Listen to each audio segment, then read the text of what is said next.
saldo laba yang akan dibawakan oleh rekan-rekan saya.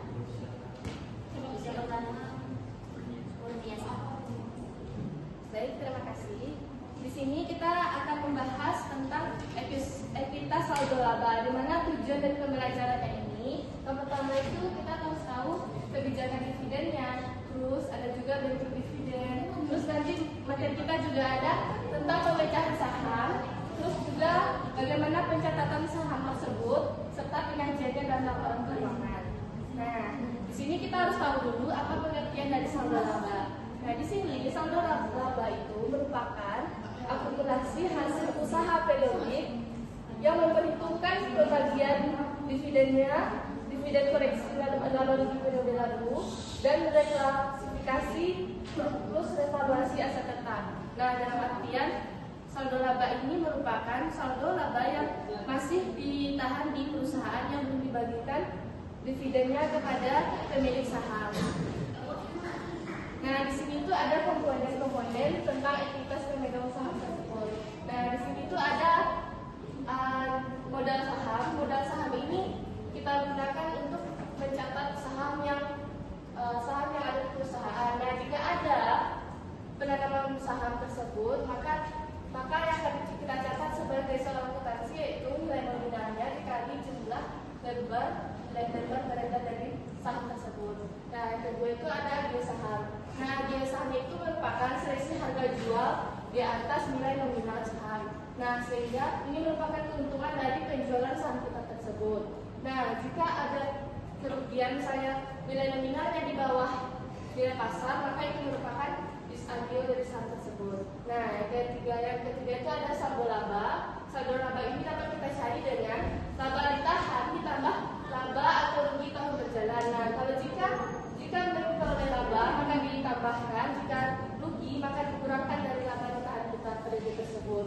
Terus yang keempat itu ada namanya saham treasury. Nah, ini merupakan saham yang dibeli kembali oleh perusahaan, yang dimana perusahaan sudah menjual sebelumnya kepada perusahaan lain, akan tetapi dengan tujuan baru bisa jadi perusahaan tersebut membeli lagi kepada perusahaan tersebut. Nah, terus di sini itu kita dapat mencari nilai dari saldo laba akhir kita, yang mana kita dapat menambahkan saldo laba awal ditambah laba bersih dikurang dividen yang dibagikan. Nah, jika ada rugi maka akan mengurangi dari saldo laba awal kita ini. Nah, baik, untuk materi selanjutnya akan dijelaskan oleh Febrinis Rizky Yuan. Baik, saya akan menjelaskan tentang kebijakan dividen. Kebijakan dividen ada beberapa komponen. Yang pertama, stabil dividen policy. Dividen tetap per saham setiap periode memberikan kepastian bagi investor. Ini yang dimaksud. Dividen tetap per saham setiap periode meski laba fluktuatif, keuntungan, kepastian bagi investor retail, sinyal stabil perusahaan. Resiko saat laba rendah bisa tekan likuiditas. Yang selanjutnya, low regular plus extra. Dividen reguler rendah plus dividen ekstra saat laba tinggi. Di sini dividen dasar rendah tiap per saham plus ekstra saat laba surplus. Fleksibel, cocok perusahaan seperti manufaktur.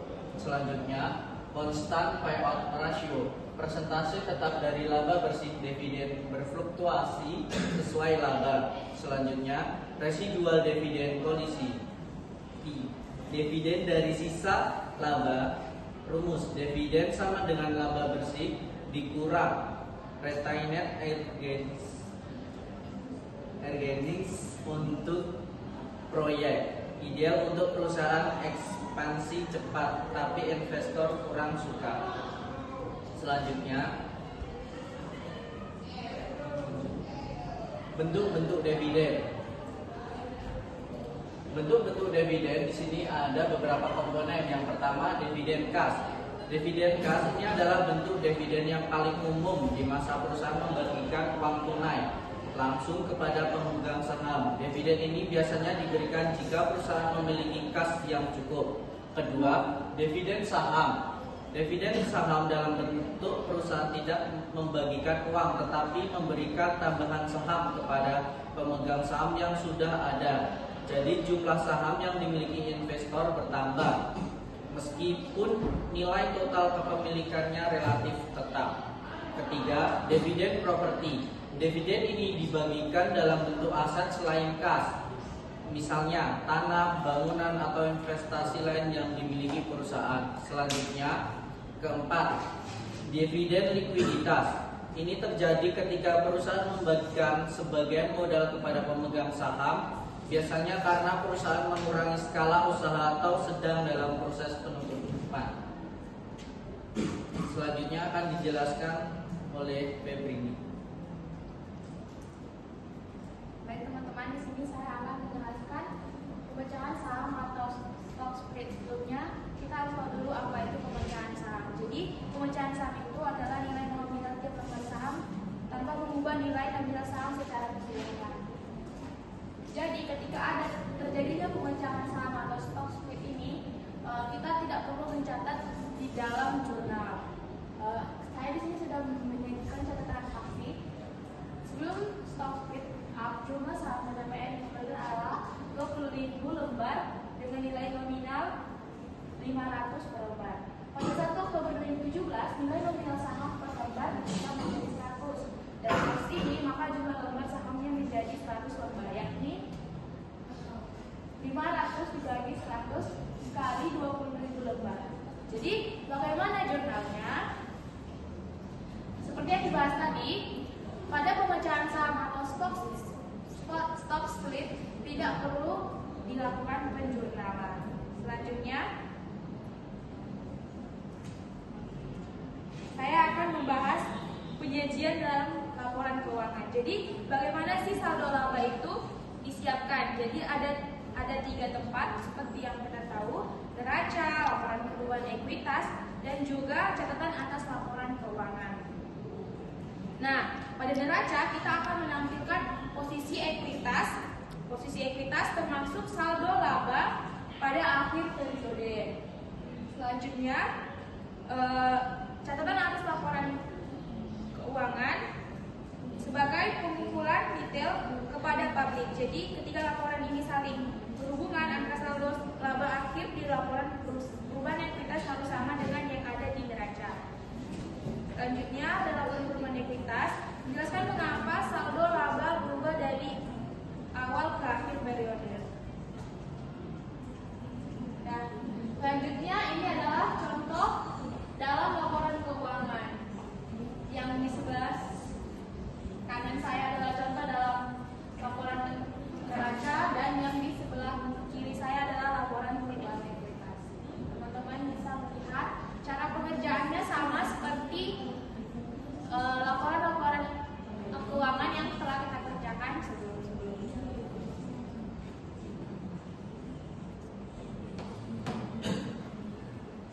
Baiklah teman-teman, dari kelompok 12 telah selesai melakukan presentasi. Apakah dari teman-teman ingin bertanya? Untuk kelompok lainnya dipersilakan untuk bertanya.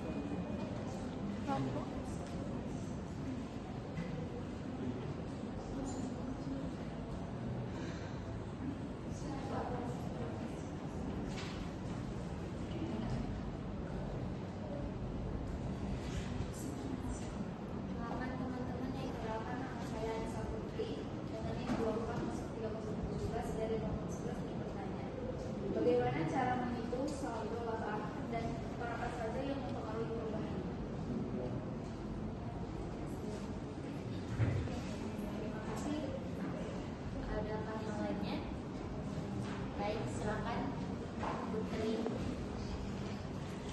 Perkenalkan, nama saya Sukmadar Subhan. Saya di sini ingin bertanya, apa perbedaan mendasar antara kebijakan dividen stabil dengan kebijakan rasio pembayaran uang stabil? Putri, apakah ada lagi teman-teman yang ingin bertanya? Silakan.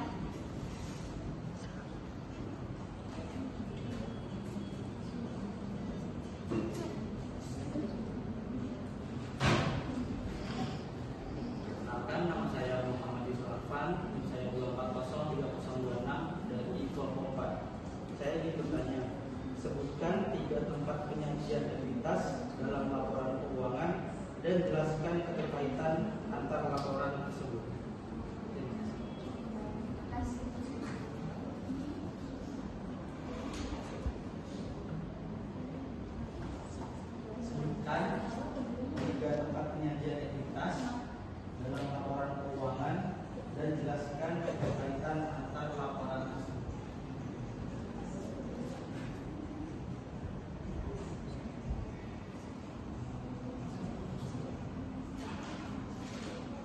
Apakah ada yang mungkin ditanyakan lagi teman-teman? Cukup? Mungkin akan dijawab dari kelompok.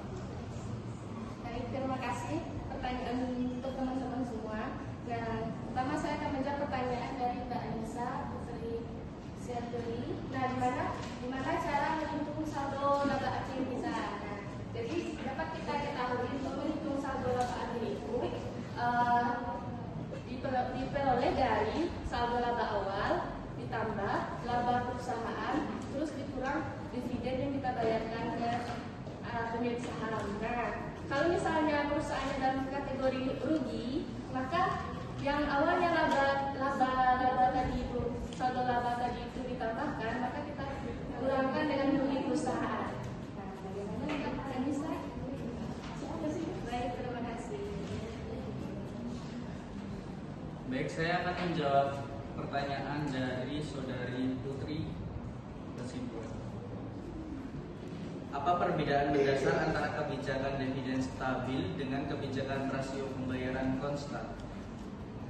Perbedaan utama terletak pada kepastian jumlah yang diterima investor dan dasar perhitungannya. Stabil dividen, perusahaan memberikan jumlah dividen per saham yang tetap setiap periode. Keuntungannya adalah memberikan kepastian dan kepercayaan bagi investor meskipun laba perusahaan sedang berfluktuatif. Yang kedua, constant payout ratio, dividen dibayarkan berdasarkan persentase tetap dari laba bersih. Akibatnya, jumlah dividen yang diterima investor akan naik turun mengikuti kinerja laba perusahaan pada tahun berjalan. Terima kasih.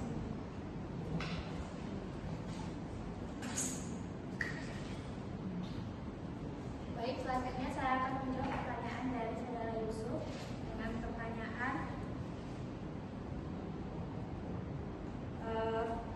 di mana posisi ekuitas dicatat dan apa saja keterkaitannya. Jadi perubahan ekuitas disajikan dalam bentuk laporan keuangan yang saling terhubung, yaitu neraca, untuk menampilkan posisi saldo laba pada akhir periode di bagian ekuitas pemegang saham. Selanjutnya di laporan perubahan ekuitas untuk memberikan rincian penjelasan mengapa saldo laba berubah dari awal hingga akhir periode, dan juga catatan atas laporan keuangan atau CLK untuk memberikan pengungkapan detail secara publik mengenai kebijakan dan angka tersebut. Keterkaitannya, angka yang tercantum dalam laporan keuangan perubahan ekuitas harus sama dengan angka saldo laba yang ada di neraca. Jadi, apakah saudara Yusuf Mas dan menjawab saya?